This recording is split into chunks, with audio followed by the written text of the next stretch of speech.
If we believe Greek legend, it was the twang of a bowstring that first made the god Apollo aware of the musical properties of a vibrating string. The fundamental pitch at which a stretched string, held in tension between 2 points, is heard, depends upon its length, thickness, weight, and tension, together with the properties of the soundbox or soundboard. The frequency at which a given string will vibrate is inversely proportional to its length, proportional to the square of its tension, and inversely proportional to the square of its mass, while the amplitude varies with the energy imparted and transmitted. Materials. A string for a musical instrument may be made of any material that can produce a musical sound when it is held under tension and plucked, bowed, or struck. Although most early strings were made out of gut or silk, many other materials have also been used, such as gold wire string found in Persia dating from the 5th century BC. More recently, nylon or steel strings have become common, and many strings are bound with fine wire. Gut strings were made from the gove of lambs, from 7 to 8 months old. After cleansing and pickling in an alkaline solution, the guts were twisted together under tension before being polished with pads made of hair. The final diameter of the string was determined by the number of guts used, which ranged from 2 for the smallest mandolin string, up to 120 for a double bass. Methods of string playing. There are 3 ways to excite the string: plucking, bowing, or striking. Although plucking excites an active range of high harmonics, they are short-lived. Plucking imparts energy by a single impulse, and there is no means of maintaining the vibration.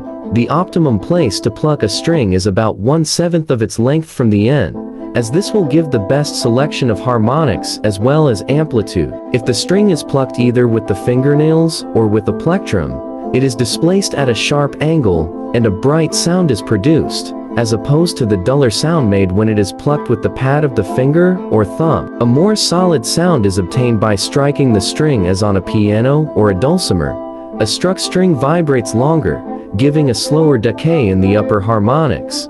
However, in the stiffer and tenser lower strings of the piano, the vibrations tend not to subdivide indefinitely into the shorter lengths, causing the upper harmonics to be weaker, with most of the energy going into the lower harmonics. Like the plucked string, the struck string has only a single impulse for each note sounded. One of the more pleasing sounds achieved from a string is by using a bow, which maintains the supply of energy for vibration and thus permits the playing of sustained notes. The sound depends on the position of the bow and the width of the hair brought into operation. Different sounds can be produced by bowing slowly with the full width of the hair, bowing near the center of the string, bowing swiftly with the edge of the hair, or bowing near the end of the string. Acoustic guitar strings can be made of gut or steel, played with fingers or plectrum. Mandolin strings are laid in 4 courses of 2, tuned to the same pitch as the violin. The strings are played with a plectrum. The strings of the sitar are carried over 2 bridges.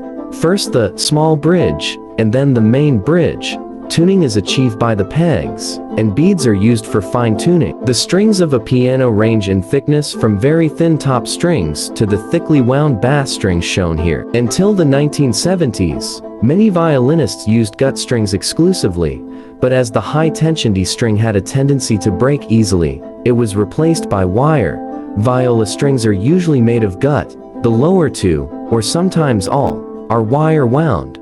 Harp strings are like piano strings, except that they are plucked. Most classical guitar strings are made of nylon. They are usually sounded with the left side of the fingernails, but some players prefer to use the right side of their nails. Thank you for watching.